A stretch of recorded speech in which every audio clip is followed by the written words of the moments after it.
அனைவருக்குமே வணக்கம். சற்று முன் கிடைத்திருக்கக்கூடிய ஒரு மிக மிக முக்கியமான செய்தி ஒன்று வெளியாகி உள்ளது. சற்று முன் ஸ்டாலின் கதை முடிந்தது, தேர்தல் ஆணையம் எச்சரிக்கை, இது மாதிரி பார்த்தீங்கன்னா செய்திகள் வெளியாகிருக்கு. இப்போ அதிரடியாக வருகின்ற சட்டமன்ற தேர்தலில் 2027 ஒரு மிகப்பெரிய ஒரு சவாலாக இருக்கக்கூடிய ஒரு சட்டமன்ற தேர்தல் இருக்க போகுது. இந்த சட்டமன்ற தேர்தலில் அதிரடியாக பார்த்தீங்கன்னா முதல்வர் ஸ்டாலினுடைய கதை ஒட்டுமொத்தமாக முடியக்கூடிய நிலைக்கு தான் இப்போ அதிரடியாக தேர்தல் ஆணையம் அதிரடியாக முதல்வர் ஸ்டாலின் அவர்களுக்கு எச்சரிக்கையும் ஒரு முன்னெச்சரிக்கையாகவே பார்த்தீங்கன்னா ஸ்டாலினுக்கு எச்சரிக்கை கொடுத்துருக்காங்க. ஏற்கனவே முதல்வர் ஸ்டாலின் அவர்கள் பார்த்தீங்கன்னா திமுக ஒரு மிகப்பெரிய கூட்டணி வைத்து தான் ஒரு மிகப்பெரிய வெற்றி பெற்றது அப்படின்றத அனைவருக்குமே தெரியும்.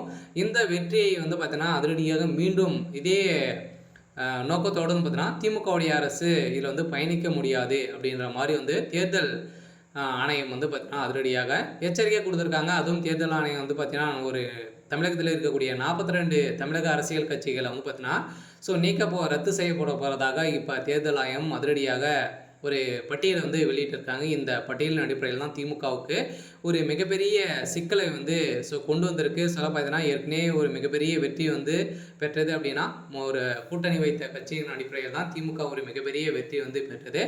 இதன் அடிப்படையில் இப்போ வருகிற சட்டமன்ற தேர்தலுக்குள்ளேயே பார்த்தீங்கன்னா 42 கட்சிகளை பார்த்தீங்கன்னா இப்போ ரத்து செய்யப்படுறதாக தேர்தல் ஆணையம் அதிகாரப்பூர்வமாக வெளியிட்டிருக்காங்க. இந்த நிலையில் தான் முதல்வர் ஸ்டாலினுடைய கதை ஒட்டுமொத்தமாக முடிய போகுது. இது அனைத்துமே திமுகவுக்கு எதிராகவே எந்த ஒரு செயல் எடுத்தாலுமே திமுகவுக்கு எதிராக தான் இருக்குது. இருந்தாலுமே முதல்வர் ஸ்டாலின் அவர்கள் என்ன செய்ய போகிறாரு அப்படின்றத தொடர்ந்து வீடியோவில் பார்க்கலாம். அதுக்கு முன்னாடி மறக்காமல் நம்முடைய சேனலை சப்ஸ்கிரைப் பண்ணி பாருங்கள்.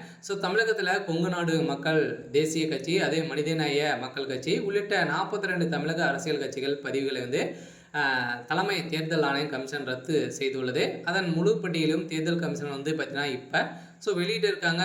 இதன் அடிப்படையில் தான் திமுகவுக்கு ஒரு மிகப்பெரிய சிக்கலாகவே இருக்குது. இந்த கட்சிகள் அனைத்தையும் இருந்த காரணத்தின் அடிப்படையில் திமுக இணைந்து திமுகவில் ஒரு மிகப்பெரிய வெற்றிகள் பெற்றது. இந்த வெற்றியை பார்த்தீங்கன்னா அதிரடியாக இப்போ நிராகரித்திருக்கக்கூடிய நிலையில் தான் இப்போ திமுகவுக்கு ஒரு மிகப்பெரிய சவாலாகவே இருக்க போகுது. இருந்தாலுமே இதில் ஓரளவுமே பார்த்தீங்கன்னா அகில இந்திய ஜனநாயக மக்கள் கட்சியும் அதே மாதிரி அகில இந்திய பார்வார்ட் பிளாக் என்ற கட்சியும் பார்த்தீங்கன்னா ஓரளவு 42 கூட்டணி கட்சிகள் பார்த்தீங்கன்னா இப்போ நீக்கப்பட்டிருக்காங்க.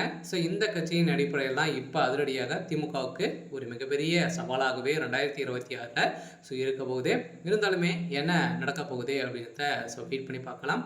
இது மாதிரி செய்திகளை தெரிஞ்சுக்கணும் அப்படின்னா மறக்காமல் நம்மளுடைய சேனலை சப்ஸ்கிரைப் பண்ணி சப்போர்ட் பண்ணுங்கள். தேங்க்யூ.